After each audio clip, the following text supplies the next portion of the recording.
jamani, kumekucha. Tujuane wale wenye vidonda vya tumbo ikifika mwezi wa Ramadhani. Maana biashara zote ndogo ndogo hazitokuwepo. Kwa hiyo nyinyi ambao mna vidonda vya tumbo mwezi huu wa Ramadhani, tujuane mapema. Maana nataka nianze biashara kukanga miogo. Niwakaangie miogo ili msipate tabu, msije mkaumwa, mkaenda kulazwa hospitali. Wakati miogo mimi nitauza 100 tu. Maana wale wote mama ntilie hawatopika.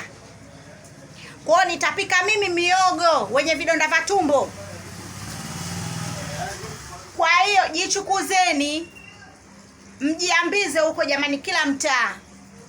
Mimi nakaanga miogo wenye vidonda vya tumbo. Hiyo ni special kwa ajili ya wenye vidonda vya tumbo tu mwezi huu. Mwezi ukiisha sikaangi tena miogo, maana wenye vidonda vya tumbo watakuwa wameshapona. Wapishi watakuwa wako wengi. Kwa hiyo msijikaze, msijibane, usiogope.